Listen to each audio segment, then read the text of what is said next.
새 힘으로 세상을 향해 나아가라 라는 제목으로 우리 말씀을 나눠보도록 하겠습니다. 누구나 때로는 세상을 살다 보면 지칠 때가 있습니다. 몸이 지칠 때도 있지만 마음이 지칠 때가 참 많이 있습니다. 열심히 살아도 결과가 보이지 않고, 또 기도해도 응답이 더딜 때, 그리고 사람에게 상처를 받을 때, 그리고 수고한 만큼 인정받지 못했을 때 우리의 마음은 쉽게 메말라 가고 있는 것 같습니다.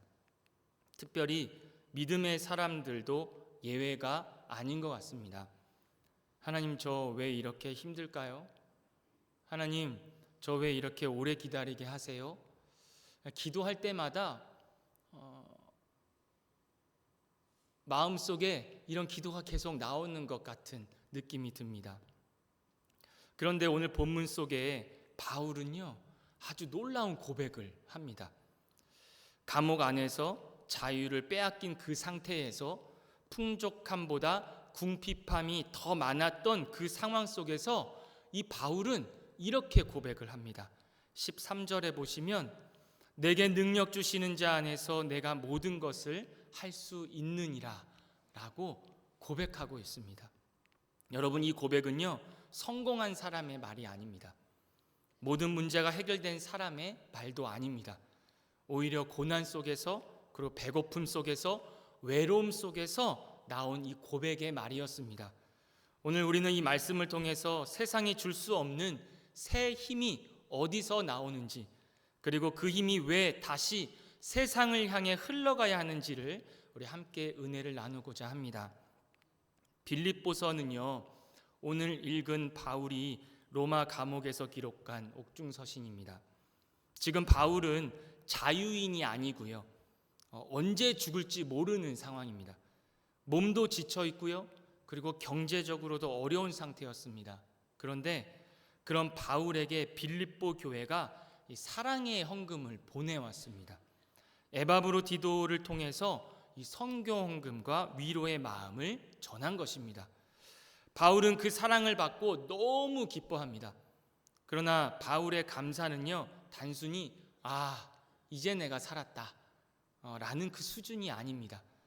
그는 물질보다 그 안에 담겨있는 믿음과, 그리고 사랑과, 그리고 복음의 동역자들의 마음을 보았습니다. 그래서 오늘 본문은요, 단순한 헌금 이야기가 아니라 복음 안에서 서로를 살리는 그런 믿음의 이야기입니다. 그리고 바울은 이 편지 속에서 참된 새 힘의 비밀을 우리에게 보여주고 있습니다. 첫 번째로 이 새 힘은요, 사랑의 나눔 속에서 시작됩니다. 본문 10절 말씀을 우리 함께 읽어보도록 하겠습니다. 내가 주 안에서 크게 기뻐함은 너희가 나를 생각하던 것이 이제 다시 싹이 남이니 너희가 또한 이를 위하여 생각은 하였으나 기회가 없었느니라. 아멘. 바울은요, 빌립보 교회의 헌금을 보면서 싹이 났다라고 표현했습니다. 여러분, 삭막한 겨울이 지나고 얼어붙은 땅에서 아주 연한 새싹이 피어나는 것을 혹시 본 적 있으십니까? 제가 군대에서 이렇게 혹한기 훈련을 할 때에 우리 목사님들한테 물어보니까 한 2월 달에도 혹한기 훈련을 했다고 얘기하더라고요. 그때에 제가 장갑차 부대에 있었는데 덜덜덜덜 떨면서 총을 겨누고 저 앞에 있는 적들을 향해서 있을 때 엎드려서 있는데 저 앞에 그 추운 날씨에도 연약한 새싹이 이렇게 피어오르는 것을 볼 수 있었거든요. 얼마나 이 추위에서 그 새싹을 봤을 때 제가 그때 따뜻함을 좀 느꼈습니다. 바울에게 빌립보 교회의 이 헌금은요, 꼭 그런 것 같습니다. 추운 그 고난 속에서 따뜻함을 만났던 그런 빌립보 교회의 사랑이지 않았을까 생각을 합니다. 이 돈은 단순한 헌금 돈이 아니었습니다. 우리가 당신을 잊지 않겠습니다. 우리가 함께 기도하고 있습니다. 당신은 혼자가 아닙니다. 그 마음이 담긴 사랑의 증거였습니다. 사랑하는 성도 여러분, 사람은 사랑받을 때 다시 살아나는 것 같습니다. 따뜻한 말 한마디, 그리고 작은 섬김, 진심 어린 기도, 그리고 조용한 헌신이 누군가에는 다시 일어설 힘이 되는 것입니다. 특별히 우리 선교지에는요, 지금도 외롭고 복음을 전하는 선교사님들이 있습니다. 제 동기 목사들도 지금 여러 타지에서 선교를 하고 있는데요, 제가 가끔 연락을 하고 또 선교 헌금을 보내고 있습니다. 눈물로 사역하고 있고요, 그리고 언어와 문화의 그 벽 속에서 씨름하고 있고요, 또한 자녀 문제와 생활의 어려움 속에서도 복음을 붙드는 그런 목회자들이 많이 있습니다. 그들에게 우리의 기도와 헌신은요, 이 새싹 같은 기쁨이 됩니다. 그래서 하나님은 오늘 우리에게, 그리고 나에게 묻고 계십니다. 요셉아, 너는 누군가를 다시 살아나게 하는 사람이 되고 있니? 새 힘은요, 혼자 받는 은혜로 끝나지 않습니다. 그 힘은 반드시 누군가를 살리는 그 사랑으로 흘러갑니다. 우리가 사랑의 메신저가 되어서 사람을 살리는 우리 모두가 되었으면 좋겠습니다. 둘째는요, 이 새 힘은요, 자족을 배울 때 주어진다는 겁니다. 우리 본문 11절인데요, 우리 함께 읽겠습니다. 내가 궁핍함으로 말하는 것이 아니니라, 어떠한 형편에든지 나는 자족하기를 배웠노니. 아멘. 바울은 자족을 배웠다고 말합니다. 여러분, 자족은 절로 되는 것이 아닙니다. 훈련을 통해서요, 그리고 배움을 통해서, 그리고 이 자족은 하나님이 내 삶 속에서 가르치시는 은혜라는 것입니다. 바울은 풍부할 때도 있었고요, 배고플 때도 있었습니다. 존귀할 때도 있었고요, 멸시받을 때도 있었습니다. 그런데 그는 환경이 아니라 하나님 안에서 만족하는 법을 배웠다고 했습니다. 세상은 끊임없이 비교하게 만듭니다. 저 사람은 저렇게 잘 되는데 나는 왜 이것밖에 안 되지? 조금만 더 있으면 행복할 텐데 왜 나는 지금 이렇지? 그러나 비교는요, 우리가 감사의 문을 닫히게 만듭니다. 자족은요, 포기가 아닙니다. 현실에 안주하는 것도 아닙니다.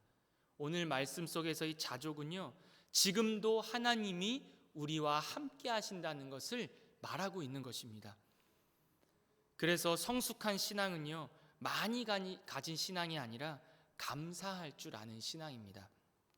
구약 성경에서 출애굽했던 이스라엘을 한번 생각해 보십시오. 이스라엘 백성은 애굽에서 나왔지만 광야에서 끊임없이 원망했던 사람들이었습니다. 먹을 것이 없다, 물이 없다, 애굽이 더 좋았다 라고 하면서 불평불만했던 그런 이스라엘 백성들이었습니다. 그러나 하나님은 만나를 통해서 하루하루 배를 채우셨죠. 그런데 하루하루 필요할 것만 하나님께서 공급해 주셨습니다. 한꺼번에 많이 주시면 참 좋을 텐데 하루하루 필요한 만큼만 공급하셨다는 것입니다. 왜 그렇게 하셨을까요? 하나님은 단순히 배를 채우시는 것이 아니라 하나님을 의지하는 믿음을 가르치고 계셨기 때문입니다. 매일 만나를 거두면서 이스라엘은 배우게 되었을 것입니다. 아, 오늘도 하나님이 살게 하시는구나. 아, 오늘도 하나님이 나와 함께 하시는구나. 자족은요, 많이 가져서 배우는 것이 아니라 하나님이 오늘도 나를 붙드신다는 그 믿음 속에서 배우는 것입니다. 여러분, 하나님은 때때로 우리의 공급을 늦추시기도 합니다. 왜냐하면 하나님보다 이 공급 자체를 더 의지하지 않게 하기 위해서입니다. 기도가 바로 응답되지 않을 때, 그리고 상황이 쉽게 바뀌지 않을 때 우리는 하나님을 더 깊이 붙들게 되죠. 광야는요, 고통의 장소이지만 동시에 하나님이 우리와 함께하는 것을 배우는 장소입니다. 오늘 혹시 삶 속에서 궁핍함으로 계시는 분이 계십니까? 하나님의 응답이 멈춘 것처럼 또 느껴지시는 분들이 계십니까? 낙심하지 마십시오. 그럴 때마다 우리 하나님은 우리와 함께 하시지 않는 것이 아니라 자족의 믿음을 훈련하고 계실 수 있습니다. 자족하는 마음을 배워서 우리가 새 힘을 얻는 우리 모두가 되시기를 예수님의 이름으로 축복합니다. 세 번째로는요, 그런데 이 새 힘의 비밀은요, 어디서 나오는지 아십니까? 우리 예수님 안에서 나오는 겁니다. 우리가 잘 알고 있는 본문 처음에 읽었던 13절 말씀을 우리 다시 한번 읽어보도록 하겠습니다. 내게 능력 주시는 자 안에서 내가 모든 것을 할 수 있느니라. 아멘. 한 번 더 읽겠습니다. 시작. 내게 능력 주시는 자 안에서 내가 모든 것을 할 수 있느니라. 아멘. 이 말씀은요, 나는 뭐든지 성공할 수 있어 라고 하는 뜻이 아닙니다. 나는 어떤 형편 속에서도 하나님께서 주신 그 믿음 내가 지킬 수 있다라는 말씀입니다. 베드로가 예수님의 말씀을 따라서 물 위를 걸었습니다. 그런데 바람을 보는 순간에 두려워졌어요. 파도를 보는 순간 빠지고 말았습니다. 왜일까요? 시선이 예수님에게서 환경으로 옮겨졌기 때문입니다. 그러나 베드로가 다시 주여 나를 구원하여 주옵소서 라고 외쳤을 때 예수님은 즉시 손을 내밀어 붙들어 주셨지요. 오늘 본문의 바울도 그러했습니다. 바울의 능력은 환경에서 나오는 것이 아닙니다. 사람에게서도 나오지도 않았습니다. 오직 예수님에게서 나왔습니다. 그는 감옥 안에서도 예수님이 함께 하심을 믿었습니다. 매를 맞을 때도 그랬고요, 배가 고플 때도 그랬고, 버림받았을 때도 그랬고요, 그리고 예수님이 자신을 붙드신다는 사실을 믿고 나아갔던 사람이었습니다. 그래서 바울은 무너지지 않았습니다. 사랑하는 성도 여러분, 우리도 우리의 삶을 되돌아보면 마찬가지인 것 같습니다. 세상은요, 돈과 환경과 사람이 힘이라고 얘기합니다. 그러나 돈이 우리의 힘이 아니잖아요. 환경이 우리의 힘이 아닙니다. 사람의 인정이 우리의 힘이 아닙니다. 우리의 진짜 힘은요, 예수님이 우리와 함께 하신다는 사실입니다. 예수님은 십자가에서 우리의 죄와 절망을 대신 짊어지셨고, 그리고 죽음을 이기시고 부활하셔서 오늘도 우리에게 말씀하십니다. 내 은혜가 내게 족하다. 세상이 무너져도 예수님이 계시면 다시 일어설 수 있습니다. 왜냐하면 새 힘의 근원은 내 안에 있는 것이 아니라, 내 환경에 있는 것이 아니라 주님 안에 있기 때문입니다. 네 번째로는요, 이제 이 새 힘은요, 세상을 향해 흘러가야 한다는 것입니다. 우리 18절을 함께 읽어보겠습니다. 내게는 모든 것이 있고 또 풍부한지라 에바브로디도 편에 너희가 준 것을 받음으로 내가 풍족하니 이는 받으실 만한 향기로운 제물이요 하나님을 기쁘시게 한 것이라. 아멘. 빌립보 교회의 헌금은요, 단순한 돈이 아니었습니다. 하나님께 드려진 예배였습니다. 복음을 위한 헌신이었습니다. 그리고 하나님은 그것을 향기로운 제물로 받으셨습니다. 여러분, 복음은요, 받기만 하는 신앙이 아닙니다. 흘려 보내는 신앙입니다. 은혜를 받은 사람은요, 은혜를 흘려 보내야 됩니다. 위로받은 사람은요, 다른 사람을 위로해야 됩니다. 그리고 살아난 사람은요, 다른 영혼을 살려야 하는 것입니다. 그래서 하나님은요, 우리에게 새 힘을 주시는 것입니다. 나 혼자 편안하게 살라고 주시는 힘이 아니라 지친 영혼을 살리고 복음을 전하고 세상을 살리라고 주시는 새 힘입니다. 교회는 세상 속에서 복음의 통로가 되어야 합니다. 우리의 물질, 우리의 시간, 그리고 우리의 기도, 또한 우리의 재능, 우리의 헌신이 이 복음의 통로가 될 때에 하나님은 그것을 기뻐 받으실 줄로 믿습니다. 요한복음 4장에 보시면요, 사마리아 여인이 예수님을 만나는 장면이 나옵니다. 사마리아 여인은요, 사람들을 피해서 가장 뜨거운 낮 시간에 우물가로 나갑니다. 사람들에게 손가락질 받고 상처받고 외로운 인생이었던 그 여인이 그 시간에 예수님을 만나게 되죠. 예수님은 그녀의 목마른 영혼을 아셨고 생수 되시는 주님 자신을 그녀에게 알려주셨습니다. 그 순간 그녀의 인생이 바뀌었고요. 이 놀라운 것은 그 다음입니다. 이 여인이 이 물동이를 버려두고 동네로 뛰어갑니다. 그리고 외칩니다. 내가 행한 모든 일을 내게 말한 사람을 와서 보십시오. 조금 전까지 숨어 살던 이 여인이 복음을 전하는 사람이 된 것입니다. 왜 그랬을까요? 예수님 안에 새 힘을 얻었기 때문입니다. 여러분, 은혜는요, 그냥 그 자리에 머무는 것이 아닙니다. 흘러가는 것입니다. 예수님을 진짜 만난 사람은 누군가에게 그 예수님을 전하고 싶어 합니다. 여러분, 예수님 만나셨습니까? 여러분, 예수님 만나셨습니까?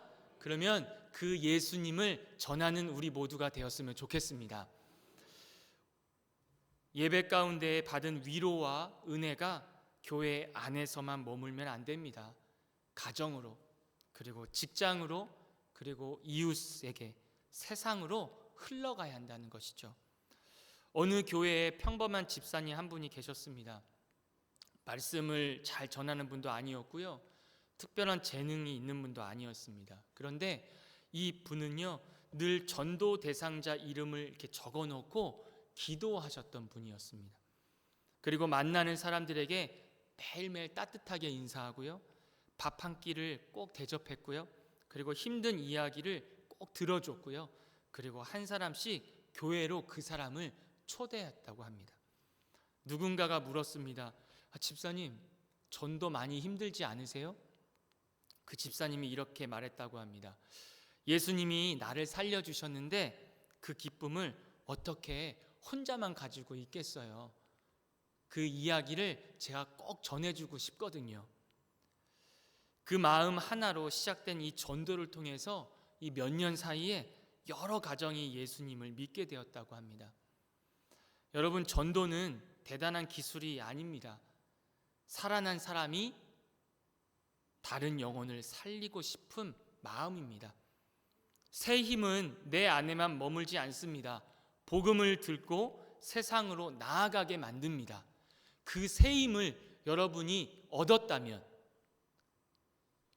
우리 가정에게, 또한 이웃에게, 또한 내 직장 동료에게 이 사랑을 전하면 좋겠습니다. 바울이 감옥 안에서도 무너지지 않았던 이유는요, 이 복음을 향한 사명이 살아있었기 때문입니다. 복음은 흘러갈 때 능력이 나타납니다. 하나님께서 오늘 우리에게 새 힘을 주시는 이유도 이 세상 속에서 예수님의 증인으로 살아가게 하기 위함입니다. 사랑하는 성도 여러분, 바울이 감옥 안에서만 있었지만 무너지지 않았습니다. 왜냐하면 그의 힘은 환경이 아니라 예수님께 있었기 때문입니다. 풍족함 속에서도, 궁핍함 속에서도, 배부름 속에서도, 또한 배고픔 속에서도 그는 자족할 수 있었습니다. 그리고 그 은혜는 빌립보 교회의 사랑과 헌신을 통해서 세상으로 흘러나갔습니다. 오늘 우리도 그렇습니다. 하나님은 우리에게 새 힘을 주시기를 원하십니다. 그러나 그 힘은 나만을 위한 힘이 아닙니다. 가정을 살리고요, 교회를 살리고요, 선교를 감당하고요, 그리고 세상을 향해 복음을 전하게 하는 힘입니다. 무엇보다 이 새 힘은요, 예수님의 십자가에서 시작됩니다. 우리가 죄 가운데 있을 때 우리 예수님은 우리를 위해서 십자가를 지셨습니다. 우리를 살리시기 위해서 자신의 생명을 내어주셨습니다. 그리고 부활하셔서 오늘도 지친 우리에게 새 힘을 주십니다. 그러므로 이제 우리도 예수님을 붙들고 다시 일어나는 우리 모두가 되었으면 좋겠습니다.